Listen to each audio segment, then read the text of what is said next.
Hello hi ಎಲ್ರಿಗೂ ಕೂಡ ನಮಸ್ಕಾರ. ನನ್ನ ಇವತ್ತಿನ ಒಂದು ವಿಡಿಯೋಗೆ ವೆಲ್ಕಮ್ ಬ್ಯಾಕ್ ಅಂತ ಹೇಳ್ತಾ, ಇವತ್ತಿನ ಒಂದು ವಿಡಿಯೋ ನಿನ್ನೆ ಹಾಕಿದಂತಹ ವಿಡಿಯೋ ಕಂಟಿನ್ಯೂ ಪಾರ್ಟ್ ಇದು.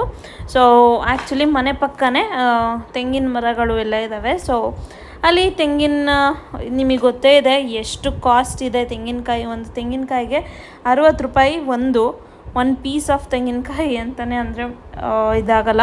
ನಿಮ್ಮ ಕಡೆ ಎಲ್ಲ ತೆಂಗಿನಕಾಯಿ ರೇಟ್ ಎಷ್ಟೆಷ್ಟಿದೆ ಅನ್ನೋದನ್ನ ಹೇಳಿ. ಸೊ ಈ ವಿಡಿಯೋ ಇಷ್ಟ ಆದರೆ ಒಂದು ಲೈಕ್ ಮಾಡ್ತಾ, ಶೇರ್ ಮಾಡ್ತಾ, ಕಮೆಂಟ್ ಮಾಡ್ತಾ ನಿಮ್ಮ ಅಭಿಪ್ರಾಯವನ್ನು ತಿಳಿಸೋದನ್ನ ಮರಿಬೇಡಿ. ಸೊ ಇಷ್ಟು ದಿನ ಸೋಂಬೇರಿಯಾಗಿ ಅದ್ರ ವ್ಯಾಲ್ಯೂಸೇ ನನಗೆ ಗೊತ್ತಿರಲಿಲ್ಲ ಅಂತ ಅಂದರೆ ತಪ್ಪಾಗಲ್ಲ. ಒಂದು ಕಾಯಿ ಬೆಲೆ ನಮಗೆ ಗೊತ್ತಾಗೋದು ನಮ್ಮ ಹತ್ರ ಆ ವಸ್ತು ಇಲ್ಲ ಅಂತ ಅಂದರೆ ಹಾಗೇ ಆಯಿತು. ಸೊ ಕಾಯಿ ಇರಲಿಲ್ಲ ಅಂತ ಅಲ್ಲ, ಅಥವಾ ತಂದಿರಲಿಲ್ಲ ಅಂತಲ್ಲ, ಕಾಯಿ ಖಾಲಿ ಆಗಿತ್ತು. ಸೊ ಊರಲ್ಲಿ ಕೆಡವೋಕ್ಕೂ ಯಾರೂ ಇರಲಿಲ್ಲ ಲಾಸ್ಟ್ ಟೈಮ್ ಹೋದಾಗ. ಸೊ ಇದ್ದಿದ್ರಲ್ಲೇ ಮ್ಯಾನೇಜ್ ಮಾಡ್ಬೋದು ಅಂತ ಬಂದೆ. ಬಟ್ ನೋಡಿದ್ರೆ ಹೋಗೋಕ್ಕೆ ಒಂದು 10 ದಿನದ ಮುಂಚೆನೇ ಖಾಲಿ ಆಗೋಯಿತು. ಸೊ ಏನಿಲ್ಲ ಅಂತ ಅಂದರೂ ನಮಗೆ ಒಂದು ದಿನಕ್ಕೆ ಒಂದು ಕಾಯಿ ಮಸ್ಟ್ ಬೇಕೇ ಬೇಕು. ಅಟ್ಲೀಸ್ಟ್ ದಿನ ಬಿಟ್ಟು ದಿನನಾದರೂ ಒಂದು ಬೇಕೇ ಬೇಕು. ಸೊ ಈ ರೀತಿಯಾಗಿ ಇದ್ದಾಗ ಒಂದು ಕಾಯಿಗೆ ನಾನು 50 ರೂಪಾಯಿ ಕೊಟ್ಟು ತಂದಿದ್ದೆ. ಸೊ ಈ ಒಂದು ಮರದಲ್ಲಿ ನಾನು ಮದುವೆ ಆಗಿ ಹೊಸ್ತರಲ್ಲಿ ನಾನು ಎಳ್ನೀರನ್ನ ಕುಡಿದಿದ್ದು, ಅದು ಬಿಟ್ಟು ಈಗಲೇ ಕುಡಿತಾ ಇರೋದು. ಸೊ ಬೇರೆ ಮರಗಳಲ್ಲೆಲ್ಲ ಕುಡಿದಿದ್ದೆ, ಈ ಮರದಲ್ಲಿ ಕುಡಿದಿರಲಿಲ್ಲ. ಸೊ ಈ ಸರಿ ಕುಡಿದೆ. ಸೊ ಊರಲ್ಲಿ ಇದ್ದರೆ ಇದೊಂದು ಬೆನಿಫಿಟ್ಸ್ ಅಂತ ಅಂದರೆ ತಪ್ಪಾಗಲ್ಲ. ಅಲ್ಲೇ ಇರೋದು, ಎಲ್ಲ ಕಿತ್ಕೊಂಡು ಅಲ್ಲೇ ತಿನ್ನೋದು, ಅದೆಲ್ಲ ಚೆನ್ನಾಗಿರುತ್ತೆ. ಹಾಗೆ ಕಬ್ಬು ಕೂಡ ಬಿಟ್ಟಿತ್ತು ಈ ಸರಿ. ಸೊ ಕಬ್ಬು ಕೂಡ ಮುರಿದು ಕೊಡ್ತಾ ಇದ್ದಾರೆ ಹಸ್ಬೆಂಡು. ಸೊ ಕಾಯಿನೂ ಕೂಡ ಕೀಳಿಸ್ಕೊಂಡ್ವಿ. ನಿಯರ್ಲಿ ಆಯಿತು, ಒಂದು 20-25 ಕಾಯಿ ಅಂತೂ ಆಯಿತು. ಸೊ ಫೈನಲಿ ಒಂದು ಕಾಯಿ ಅಂತೂ ಅಂದರೆ ಕಾಯಿಯಿಂದ ತಲೆನೋವು ತಪ್ಪಿತು. ಸೊ ಇನ್ನು ಎಲ್ಲ ಆಯಿತು, ತಿಂಡಿ ಎಲ್ಲ ಆಯಿತು. ಸ್ವಲ್ಪ ಬಿಸಿಲು ಜಾಸ್ತಿ ಆಯ್ತಾ ಇದ್ದಂಗೆ ಹೊಳೆ ಕಡೆ ಹೋದ್ವಿ. ನಮ್ಮ ಊರಿನ ಹತ್ರನೇ ಹೊಳೆ ಇದೆ. ಸೊ ಅಲ್ಲಿ ಹೊಳೆ ಹತ್ರ ಹೋಗಿ, ಸೊ ನೋಡ್ತಾ ಇರ್ಬೋದು ಮಕ್ಕಳು ಆಲ್ರೆಡಿ ಎಕ್ಸೈಟ್ಮೆಂಟಲ್ಲಿ ಇದ್ದಾರೆ. ಸೊ ನಮ್ಮ ಮನೆಯಿಂದ ಇದು ಏನು ಒಂದು ಅಬಬಾ ಅಂದರೆ 1 ಕಿಲೋಮೀಟ್ರ್ ಆದರೆ ಹೆಚ್ಚು. ಸೊ ಹೋಗ್ತಾ ಇದ್ದೀವಿ. ಮಗ ಅಂತೂ ತುಂಬ ಸರಿ ಏನು ಬಂದಿರಲಿಲ್ಲ. ನಾವು ಒಂದು 3-4 ಸಲ ಅಷ್ಟೇ ಬಂದಿರೋದು. ಒಂದು 6 ತಿಂಗಳ ಹಿಂದೆ ಒಂದು ಸಲ ಬಂದಿದ್ವಿ, ಇನ್ನು ನೆಕ್ಸ್ಟ್ ಗೃಹ ಪ್ರವೇಶದ ಟೈಮಲ್ಲಿ. ಆವಾಗಿನ ಕಾಲದಲ್ಲೆಲ್ಲ ಇಲ್ಲೇ ಬರ್ತಾಯಿದ್ರಂತೆ ಬಟ್ಟೆ ಎಲ್ಲ ಒಗಿಲಿಕ್ಕೆ ಎಲ್ಲ. ಸೊ ಈ ಸರಿನೂ ಅಷ್ಟೇ ಬಟ್ಟೆ ಏನಾದ್ರು ಇದ್ರೆ ತಗೋ ಅಂತ ಅಂತಿದ್ರು. ಸೊ ನನಗೆ ಅಭ್ಯಾಸ ಇಲ್ವಲ್ಲ, ಸೊ ತಗೊಳ್ಳಿಲ್ಲ. ಹಾಗೆ ಮಗಳು ಫುಲ್ ಖುಷಿ. ಇಲ್ಲಿ ಲೆಫ್ಟ್ ಸೈಡಲ್ಲಿ ಏನು ಕಾಣ್ತಾ ಇದೆಯಲ್ಲ, ಇದು ನಮ್ಮ ಮನೆ ದೇವರು ಹೆಬ್ಬಾಲಮ್ಮ ಅಂತ. ಸೊ ಯಾರು ನೋಡ್ತಾ ಇದ್ದರೆ ನಿಮಗೆ ಗೊತ್ತಿರೋರು ಒಂದು ಥಮ್ಸ್ ಅಪ್ ಹಾಕಿ, ನನಗೂ ಗೊತ್ತು ಅಂತ, ಅಥವಾ ವಿಸಿಟ್ ಮಾಡಿದರೆ.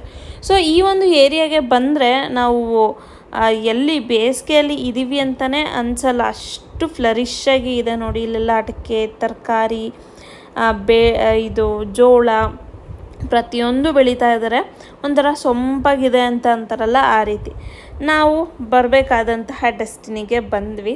ಸೊ ಹೊಳೆಗೆ ಬಂದು ತಲುಪಾಯಿತು. ಒಂಥರ ಖುಷಿ. ನೀರು ಜುಳು ಜುಳು ಅನ್ನೋ ಸೌಂಡು, ನೀರಿನ ಸದ್ದೇ ಒಂಥರ ಮಜವಾಗಿರುತ್ತೆ ಅಂದರೆ ತಪ್ಪಾಗಲ್ಲ. ಸೊ ನನಗಂತೂ ಖುಷಿ ಆಯಿತು. ಮಕ್ಕಳು ಒಂದು ಅರ್ಧ ಗಂಟೆ ವಾಟರ್ ಥೆರಪಿ ಕೊಡೋ ಥರ ಆಗುತ್ತೆ ಮಕ್ಕಳಿಗೆ.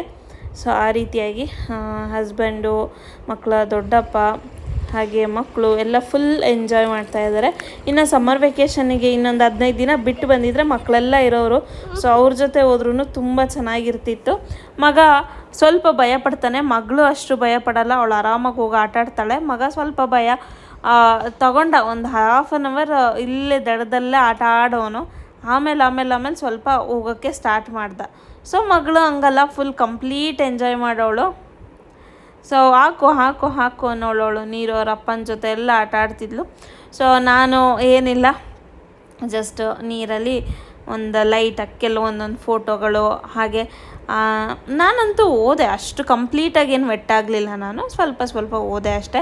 ಸೊ ನೀರಿನಲ್ಲಿ ಈ ಥರ ನಡೆಯೋ ಒಂದು ಇದೇ ಒಂಥರ ಮಜವಾಗಿರುತ್ತೆ ಅಂತ ಅಂದರೆ ತಪ್ಪಾಗಲ್ಲ. ಯಾರ್ಯಾರಿಗಿಷ್ಟ ನೀರಲ್ಲಿ ಆಟ ಆಡೋದಕ್ಕೆ ಅಂತ ಕಮೆಂಟ್ ಮಾಡಿ ಹೇಳಿ. ಸೊ ಇದಿಷ್ಟ ಆಗಿತ್ತು ಇವತ್ತಿನ ಒಂದು ವಿಡಿಯೋ. ನಾವು ಆ್ಯಕ್ಚುಲಿ ಬಂದಿದ್ದು ಈ ಸರಿ ನಾನು ಒಂದು ದೇವರಿಗೆ ಹರಿಸ್ಕೊಂಡಿದ್ದೆ ಪಾಪು ಇದ್ದಾಗ, ನಮ್ಮ ಮೊದಲನೇ ಮಗ ಪಾಪು ಇದ್ದಾಗ. ಸೊ ಅದನ್ನು ತೀರಿಸ್ಲಿಕ್ಕೆ ಅಂತ ಬಂದಿದ್ವಿ. ಅದು ಜಾತ್ರೆ ಇದ್ದಿದ್ದು ಭಾನುವಾರ. ನಾನು ಫ್ರೈಡೇನೇ ಬಂದು 2 ದಿನ ಊರಲ್ಲೂ ಇದ್ದಾಗ ಆಗುತ್ತೆ. ಆ್ಯಕ್ಚುಲಿ ಬಂದೇ ಇರಲಿಲ್ಲ, 3 ಡೇಸ್ ಮೇಲೆ ಆಗಿತ್ತು ನಾನು ಬಂದು, ಅಲ್ಲ 3 ಮಂತ್ಸ್ ಮೇಲೆ ಆಗಿತ್ತು ಊರಿಗೆ ಬಂದು. ಸೊ ಹಾಗಾಗಿ ಅಲ್ಲಿಗೂ ಬಂದಾಗ ಆಗುತ್ತೆ ಅಂತ ಅಂದ್ಬಿಟ್ಟು ಬಂದು ಮನೆಯೆಲ್ಲ ಕ್ಲೀನ್ ಮಾಡಿ ಸೊ ಜಾತ್ರೆಗೆ ಹೊರಡಬೇಕಾಗಿತ್ತು. ಫಸ್ಟ್ ಒಂದು ಹೊಳೆಗೆಲ್ಲ ಹೋಗಿ ಬಂದು ಆಮೇಲೆ ಹೋಗೋಣ ಅಂತ ಅಂದ್ಬಿಟ್ಟು ಡಿಸೈಡ್ ಆಗಿ ಎಳ್ನೀರು ಎಲ್ಲನೂ ಕುಡಿದು ಹೊರಟ್ವಿ.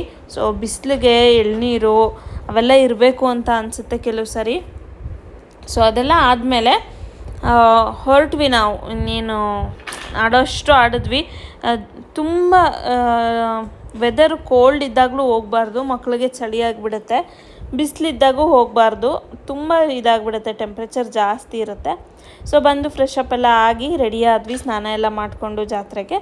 ಅಷ್ಟರಲ್ಲಾಗಲೇ ಮಳೆ ಬರೋ ಥರ ಆಯಿತು. ನೋಡ್ತಾ ಇರ್ಬೋದು ಮಳೆ ಬರೋ ಥರ ಇದೆ.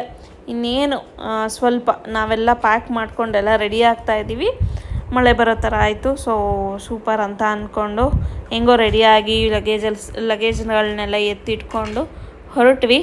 ಈ ಥರ ಇತ್ತು ವೆದರು. ಈ ವೆದರ್ ನೋಡಿ ನನಗೆ ಇನ್ನೂ ಒಂದು ದಿನ ಇರೋಣ ಅಂತ ಅನ್ನಿಸ್ತಿತ್ತು.